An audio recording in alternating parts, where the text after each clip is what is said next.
Welcome to my channel. This is Dak's Fan Zone and End Zone. No bandwagons, just a real fan with real takes. I'm your host, Dak. Let's get into it.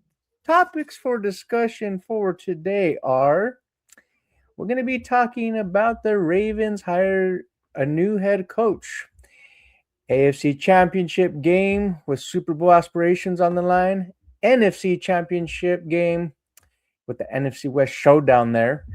And then I'm going to be giving you the hot take. Dak's hot take. I got a good one for you guys to close out the show. I got some good topics for discussion, So welcome to my channel. Please, if you're joining me, this is your first time, because this is my first episode, please like, share, and subscribe. Hit the notification bell. I'm going to be trying to put out content throughout the week. And I'm going to be covering all things NFL. So, first and foremost, let's get into it. All right, ladies and gentlemen, this is the AFC Championship storylines that I mapped out for you guys in this particular matchup.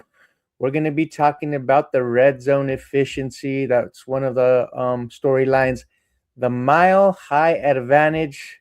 And can you say Stiddy City Jarrett Stidham is the next man up for the Broncos quarterback in a big game? And then I'm going to be talking about the Broncos defense versus the Patriots offense. I hope you guys like those storylines in this matchup.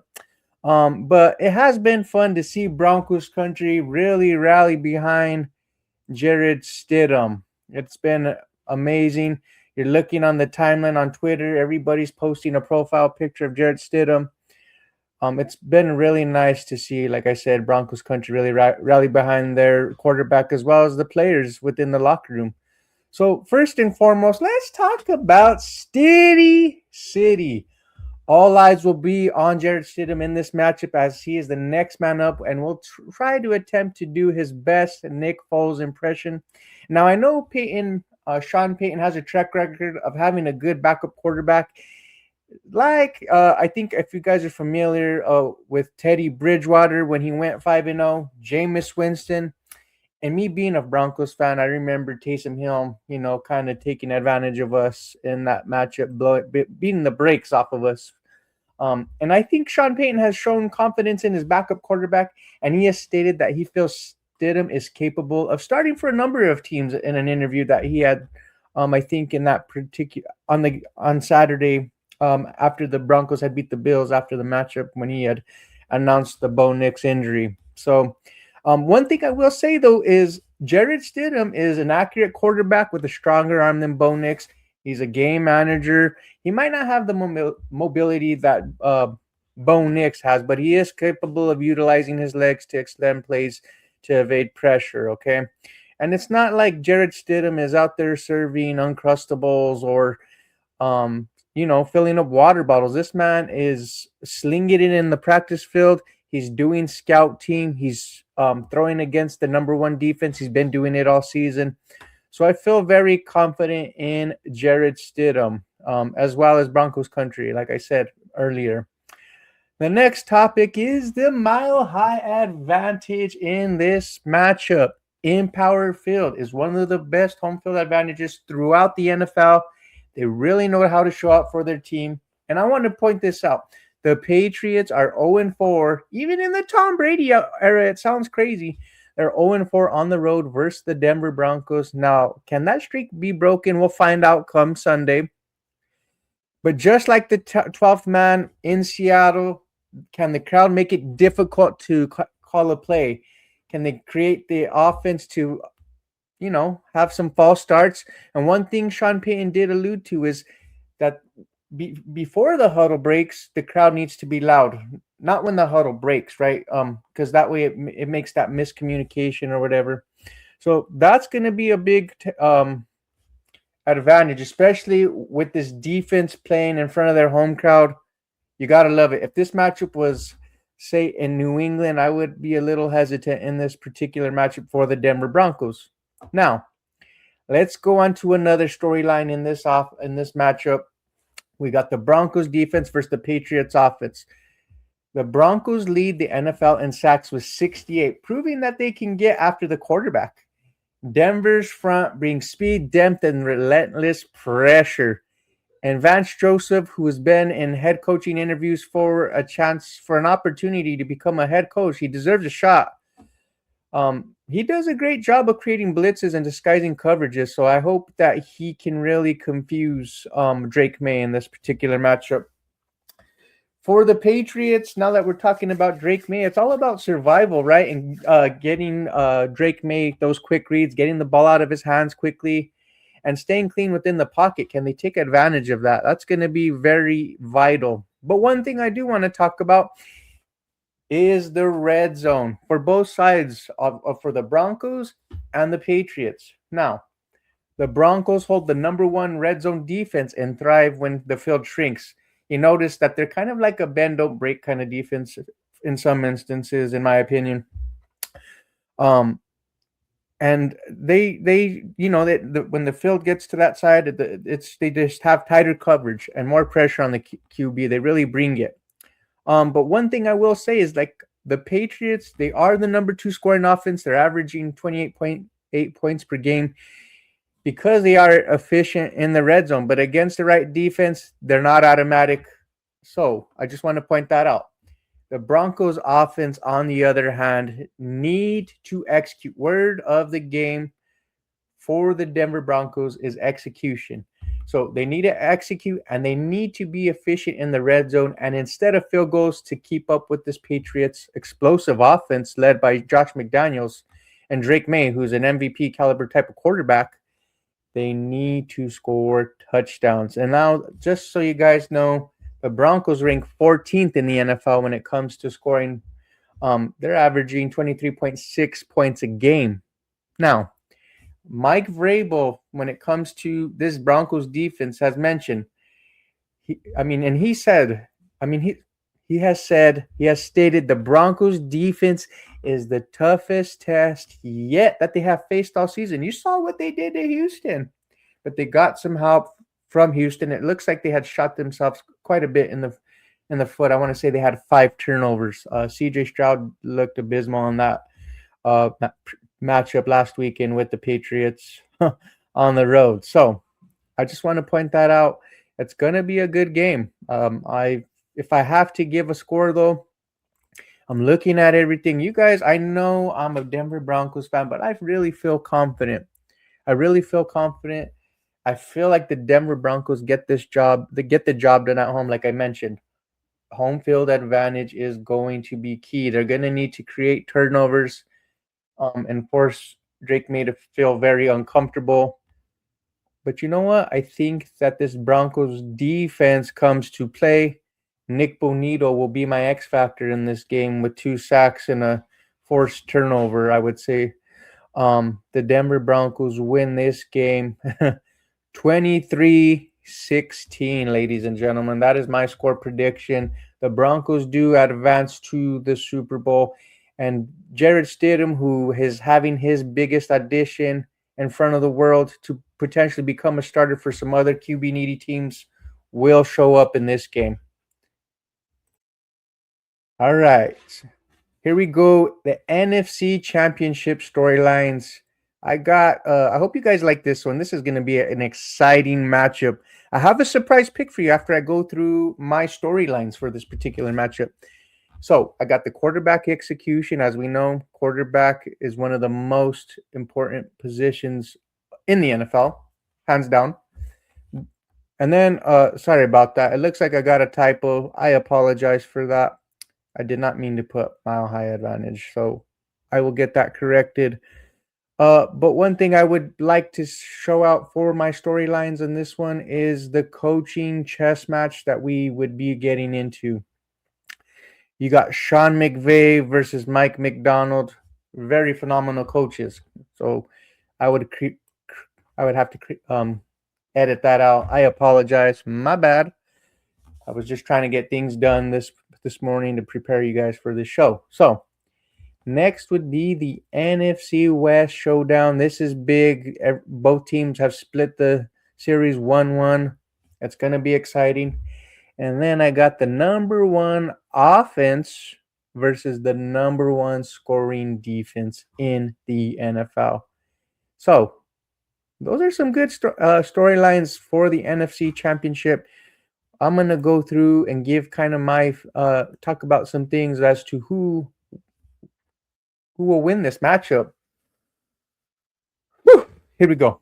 So, the number one scoring defense versus the number one offense, you can make the case that they are the number one defense. I mean, I just seen them blow out the Niners rather easily. They've been relentless. They've been phenomenal all season.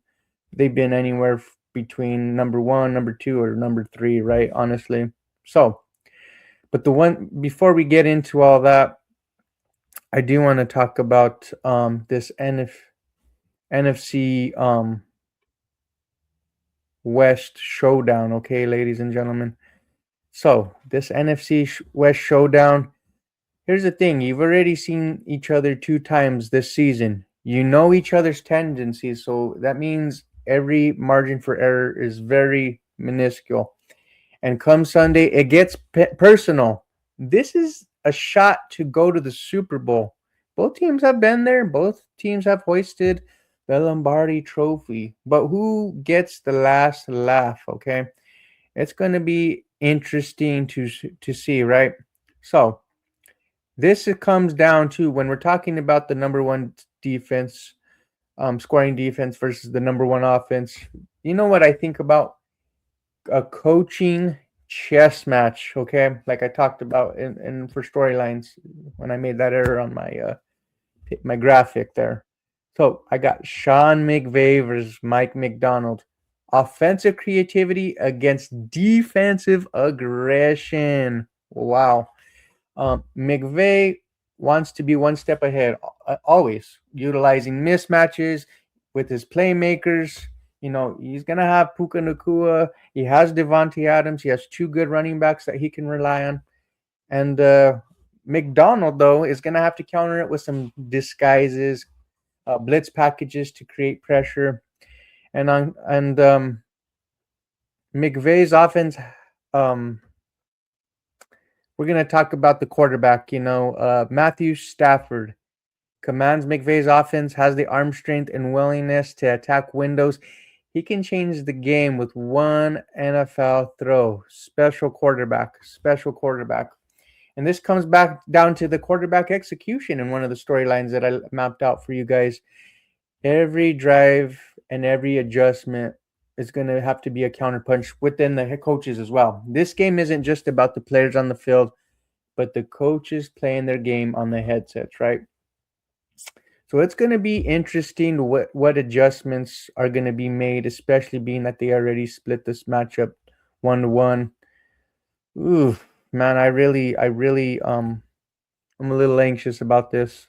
So, what I will say though is when it comes to quarterback execution, one of the storylines, of course, that I had mapped out here is Darnold will need to take what the defense gives him. Protect the football. I've noticed in big games, even last year, he has not shown up in big games. You saw the matchup last year with the Vikings. He was a shell of himself in the postseason, right? So for the Seahawks to win, he needs to prove that he can show up in big games and play at a high level, run the football efficiently, get the ball out of his hands quickly, because you know Jared Verse and these guys are a problem on the defensive side as well. They got something to say, so it's gonna matter, right? But you know, MVP candidate Matthew Stafford, who I believe should be the MVP in this league. Like I said, he's an established veteran, best quarterback in the NFC, rightfully so. He's been spectacular.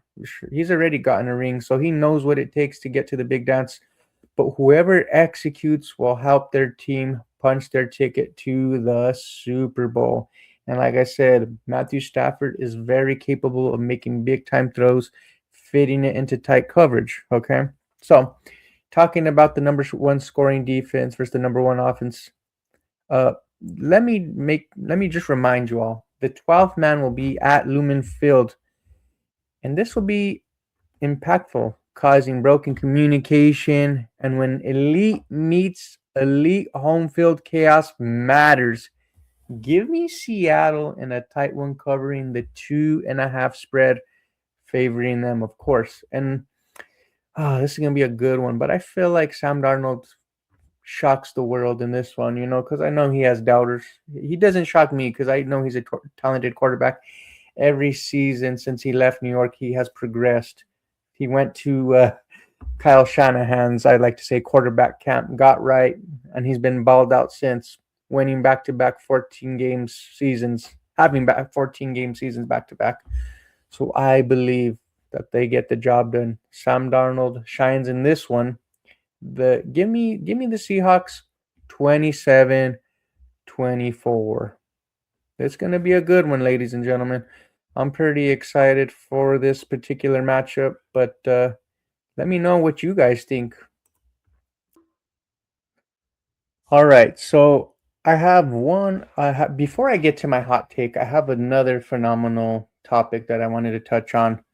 Something that I'm really happy about throughout the NFL, even for the Baltimore Ravens, and that is new head coach Jesse Minter has signed a 5-year contract with the Baltimore Ravens to become their next head coach, replacing John Harbaugh. That's going to be some tough shoes to fill, but I feel like he just needs to be himself ultimately. And he knows that. He's a special coach. He's well respected around NFL circles. I respected him a lot. Being a Broncos fan, getting to see him a couple of times a season, coordinating the Chargers offense has been special. But what I will say is, when it comes to Jesse Minter, I mean, he was, like I said, he was the defensive coordinator for the Chargers, but I think ultimately he gets his position, right, because of his leadership, because the defensive, the way he can coach up a defense. And like I said, this Baltimore Ravens team is very familiar with Jesse Minter. Minter was with the Ravens, I want to say 2017 through 2020 as a defensive assistant and defensive backs coach. And I remember at one point he did, I think, coach up over at Michigan for sure. Did a phenomenal job. Like I said, I really like his body of work, what he's done for the Chargers. So I feel like, I mean, here's the thing. Here's what I'll say. I felt like the Ravens, when they moved on from John Harbaugh, I thought maybe they would go in the direction of an offensive-minded coach to pair up with Lamar Jackson, but that didn't happen, right? But that's okay, because I know they had interviewed guys like Davis Webb, Cliff Kingsbury, so guys like that of that nature. I thought maybe would have had a better shot to get the head coaching position, and even Mike McDaniel. But Mike McDaniel is with the Chargers now as the offensive coordinator. Shout out to him. That's something big. Even as a Broncos fan, I'm a little worried about that, just a little bit. But I mean, he was a selection for a reason, right? Like I said, his strong leadership, strong defensive background. I wish him nothing but the best for them. And this was a good signing. I actually thought maybe he would go to like Atlanta or Cleveland, but ultimately he decides to go. Well, the Ravens. I mean, he swayed them enough to give him this contract and announce him as their head coach, right? So with that being said, this is a great hire, but I would say this: keep an eye out for maybe a Cliff Kingsbury, matching up with him there, and pairing up with him there in Baltimore to be his offensive coordinator. I'd be intrigued by that move if I was the Baltimore Ravens, right? Because Cliff Kingsbury actually for me is my favorite to get the offensive coordinator job, because he's worked with quarterbacks. He's shown that he can develop quarterbacks, right? He's worked with Kyler Murray. He's worked with Jaden Daniels, who's similar body style, frame, like a Lamar Jackson. So that would be intriguing to me. And Cliff Kingsbury maybe deserves to be a coordinator, and then maybe next year become a head coach again in the NFL. And who knows, he might be a head coach this go around. There's plenty there's a couple more job opportunities, but we'll find out for sure. But yeah, I'm excited about that one. But now it's time to get into my hot take. I got a good one for y'all. I got a good one for y'all, ladies and gentlemen. And I'm kind of like in the mindset like I know the Raiders are the Broncos rivalry, but damn, like let's be honest here. They've struggled for so long these last few years, right? You can't seem to find the right coach. Um but my hot take right now, as just an NFL fan in general, just looking at the body of work and seeing what this Raiders organization has really gone through. Um, they need to hire Davis Webb to become their next head coach. If they're smart, they'll do the right thing. David Webb is currently the Broncos quarterbacks coach. Um, he's played in the NFL at the quarterback position. But why should they really hire Davis Webb? You guys probably ask. Well, being under Sean Payton, he's really learned how to run an organization, right? Like you see the body of work that Sean Payton just did, taking on the NFL's biggest dead cap hit. And then he's seen what real standards look like on a day-to-day basis. He has the body of work displaying that he's capable of developing a quarterback, having played a vital role in Bo Nix's development. And you've seen just in the AFC divisional game how Bo Nix balled out. He's been very vital to Bo's development, regardless of what the naysayers want to say about him, right? He's a good player. I think he's going to be in the NFL for quite a while, whether people like it or not. But what I can say is this: if Webb can show the Raiders he can assemble the right coaching staff and develop a quarterback in a real offensive scheme, I think he's really head coach material, right? Um, so it's going to be very interesting. But I will say this too: the Raiders have gone through many coaches, the veteran coaching. And a lot of you might say, well, I don't know, man, that's kind of a big jump to go from quarterbacks coach to being a head coach. I'll point out this scenario for you. The head coach, Zach Taylor for the Bengals, was the quarterbacks coach for the Rams, got promoted to be a head coach. I feel like if a front office likes your plan of attack, you go in and you prove that you're able to get a coaching staff or what have you, some of the things that I mentioned, you might just shock them, right? So one thing I will say though is the Raiders they don't need nostalgia. They need direction. They need a youth movement, and with them holding the number one overall pick to potentially draft Fernando Mendoza, which I think is obvious that they will.